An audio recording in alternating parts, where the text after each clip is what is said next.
بسم اللہ الرحمن الرحیم۔ السلام علیکم ناظرین، اس وقت فوج نے کھل کر پی ٹی آئی رہنماؤں کو ڈرانا دھمکانا شروع کر دیا ہے۔ اب آپ دیکھیں کہ 5 ویگو ڈالے 25 لوگ ایک سینیٹر کے گھر جا پہنچے رات کو 12 بجے، اور ان کے گھر میں فائرنگ اتنی شدید کہ بیڈ روم تک فائرنگ چلی گئی ہے۔ کے پی کے اندر یہ صورتحال پیدا ہو چکی ہے۔ اس خبر کی پوری ڈیٹیل آپ کے سامنے رکھتے ہیں، اور منیر فاروق صاحب نے دعویٰ کیا ہے کہ نواز شریف صاحب کو فارغ کر دیا گیا ہے، اور نواز شریف کے انہوں نے جو باتیں بتائی کہ نواز شریف صاحب کیا کر رہے ہیں وہ عجیب و غریب قسم کی باتیں ہیں۔ جو نواز شریف کا لیے تو کہتے تھے کہ نواز شریف جناب اس وقت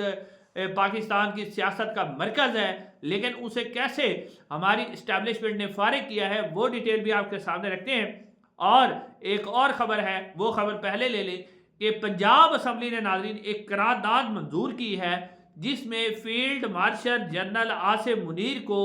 سی ڈی ایف بننے پر مبارکباد پیش کی ہے، اور انہوں نے کہا ہے کہ ان کے سی ڈی ایف بننے سے ہندوستان کے اوسان خطا ہو گئے۔ یہ کہا ہے پنجاب اسمبلی نے، یعنی مریم سرکار نے کہا ہے کہ ہم کیوں پیچھے رہے، ہم بھی جناب اپنا جو تھوڑا سا ہمیں بھی جوتے کی ایک سائیڈ دے دے، چلو تھوڑی سی سائیڈ دے دے، ہم وہ بھی پالش کر لیتے۔ اب سی ڈی ایف بننے پر مبارکباد بننے کا اسمبلی کی طرف سے قرارداد آنا عجیب و غریب ہے، پوری دنیا میں ایسا نہیں ہوتا۔ اب ناظرین جو خبر آپ کے سامنے رکھنی ہے، بڑی خبر ہے کہ رات 12 بجے حیات آباد پشاور کے اندر، جی ہاں ناظرین، پشاور کے اندر بڑے شہر کے اندر 5 ویگو ڈالے آئے، 25 سے 30 افراد اس کے اندر سوار تھے، اور پاکستان تحریک انصاف کے سینیٹر خرم ذیشان کے گھر کے اندر گھسنے کی کوشش کی، لیکن دروازہ نہیں کھولا گیا۔ تو اب دروازہ نہ کھولنے کی باوجود، یعنی دروازہ جب نہیں کھولا گیا تو ان افراد نے اندھا دھند فائرنگ کی، اور اس اندھا دھند فائرنگ اتنی تیز فائرنگ تھی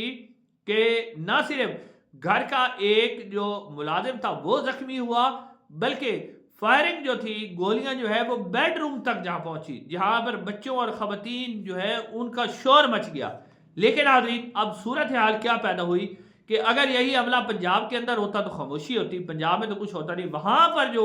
3 سیکورٹی گارڈ تھے انہوں نے واپس فائرنگ کی، اور شدید فائرنگ کا تبادلہ ہوا، جس کے بعد وہ جو نامعلوم افراد آئے تھے ویگو ڈالے پر، وہ وہاں سے فرار ہو گئے۔ اب ناظرین یہ ہے پنجاب اور کے پی کے اندر فرق۔ پنجاب میں اگر حملہ ہوتا ہے تو خاموش سب، لیکن کے پی کے اندر نہیں ہوتا، اور یہ جو کھیل کھیلا جا رہا ہے وہ انتہائی خطرناک ہے، کیونکہ اگر اس طرح کی صورتحال ہوگی تو پھر کے پی کے اندر جو ہے وہ بندوقیں اٹھنا شروع ہو جائے گی، اور صورتحال جو ہے وہ کسی کے کنٹرول بھی نہیں رہی ہے، کسی کے گھر پہ فائرنگ ہوگی، آگے سے بھی فائرنگ ہوگی۔ اب خرم ذیشان کون ہے آپ کو پتہ ہے؟ خرم ذیشان گنڈا پور صاحب کے دور میں بھی سینیٹر بننا چاہتے تھے، لیکن گنڈا پور صاحب کی کیونکہ اسٹیبلشمنٹ سے ذرا بیل جول تھی تو انہوں نے ان کو نہیں بننے دیا تھا۔ اس وقت انہوں نے اپنے کاغذات بھی جمع کروائے تھے۔ اب دوبارہ جب شبلی فراز صاحب کی جو نااہلی ہوئی تو اس کے اوپر عمران خان صاحب نے انہیں سینیٹر منتخب کیا، اور آپ کو یاد ہوگا کہ انہوں نے حالیہ، ویسے پہلے بھی بڑے سخت قسم کے ٹویٹ کرتے رہے، لیکن اب انہوں نے ایک ٹویٹ کیا تھا ڈی جی آئی اسپیار کے خلاف، جس میں انہوں نے کہا تھا کہ تمہیں ایسا سبق سکھائیں گے کہ تمہاری مختلف جگہوں سے دھواں نکلے گا اور تم بے غیرت ہو، اس قسم کا بڑے سخت قسم کا ٹویٹ کیا تھا۔ اور فیصل واڈا صاحب نے پہلے بھی کہا تھا کہ اب یہ سینیٹر بھی نہیں رہیں گے اور ان کو ڈھونڈا جائے گا اور ان کو پکڑا جائے گا، لیکن رات کے حملے میں خرم ذیشان صاحب اپنے گھر میں موجود نہیں تھے، لہذا وہ بال بچ گئے۔ تو اب پولیس کو بھی فون کیا گیا، پولیس بھی وہاں پہنچ گئی، اب تفتیش کی صورت جاری ہے، تو اب دیکھیں کہ صورتحال کیا نکلتی ہے آگے والے، لیکن یہ بہت ہی خطرناک صورتحال ہے۔ اب ناظرین اگلی خبر جو ہے وہ نواز شریف صاحب کے حوالے سے ہے۔ آپ کو یاد ہوگا کہ خبریں پھیلائی گئی کہ جی ابھی بھی، بلکہ 2-4 دن پہلے بھی کہا گیا کہ جو جنگ ڈیزائن کی گئی تھی وہ بھی نواز شریف صاحب نے کی تھی، اور جتنی بھی نون لیگ کی حکومت چل رہی ہے اس کے اندر نواز شریف صاحب جو ہے وہ ان کی جو آشیرواد ہے وہ شامل ہے، اور نواز شریف صاحب کی رہنمائی سے چل رہی ہے۔ لیکن اب منیر فاروق صاحب نے کیا کہا ہے؟ منیر فاروق صاحب کہتے ہیں کہ یہ جو سی ڈی ایف کا نوٹیفیکیشن تھا نا، اس کے اندر نواز شریف صاحب کا کوئی کردار نہیں تھا، نہ ہی کسی نے نواز شریف صاحب سے پوچھا، اور نہ ہی کسی نے نواز شریف صاحب سے مشورہ لیا۔ یہ کہہ رہے ہیں منیر فاروق صاحب، بلکہ الٹا وہ کہہ رہے ہیں کہ نواز شریف صاحب کا اس حکومت کے اندر کوئی کردار نہیں ہے، نواز شریف صاحب بالکل فارغ ہے۔ اور انہوں نے کہا کہ نواز شریف صاحب کیا کر رہے ہیں، وہ خبر آپ سنیں گے تو خوش ہو جائیں گے، حیران بھی رہ جائیں گے کہ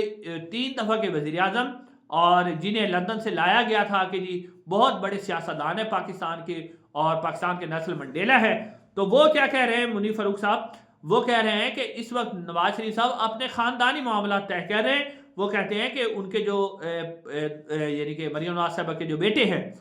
جنید صفدر صاحب، ان کی جو منگنی ہے نا، اس طرح کے کام جو ہے نواز شریف صاحب انجام دے رہے ہیں۔ اور اب ان کی منگنی ہوئی ہے روہیل اصغر صاحب، پاکستان مسلم لیگ نون کے سینئر رہنما، جو کہ اس وقت مسلم لیگ نون سے خفا ہیں کیونکہ شاید ان کو جتایا نہیں گیا اس لیے وہ خفا ہے، لیکن ان کے بارے میں کہا جاتا ہے کہ وہ بہت ہی بڑے معناز لیڈر ہیں نون لیگ کے۔ جو اگر آپ لاہور کی بات کریں تو خواجہ سعد رفیق اور وہ جو ٹاپ کے رہنما ہیں جن کا اپنا ذاتی ووٹ بینک ہے، تو اب ان کی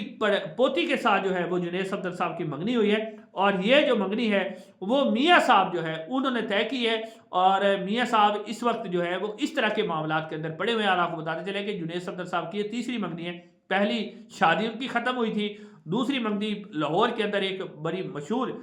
کاروباری شخصیت ہے ان کے بیٹے کے ساتھ منگنی ہوئی تھی لیکن وہ بھی ٹوٹ گئی تھی، اب تیسری منگنی ہوئی ہے۔ اور کہا یہ جاتا ہے کہ ان سب کی منگنیاں ٹوٹنے میں اور شادی چھڑانے میں مریم نواز صاحبہ کا بڑا کردار ہے۔ مریم نواز صاحبہ جو ہے جب ان کی بہو آتی ہے تو ان کا رویہ کچھ اور ہوتا ہے، وہ بہت ہی سختی کرتی ہیں اپنی بہو کے اوپر، جس وجہ سے جو ہے جنید صفدر صاحب کی منگنی نہیں ہوتی۔ تو آپ دیکھتے ہیں کہ یہ والی منگنی جو ہے وہ کس حد تک چلتی ہے اور کس حد تک یہ کامیاب ہوتی ہے، لیکن نواز شریف صاحب کا خیال آپ نے دیکھ لیا کہ نواز شریف صاحب اس وقت کون سے کام کر رہے ہیں۔ انشاءاللہ اگلی ویڈیو ملاقات ہوگی۔ السلام علیکم ورحمۃ اللہ۔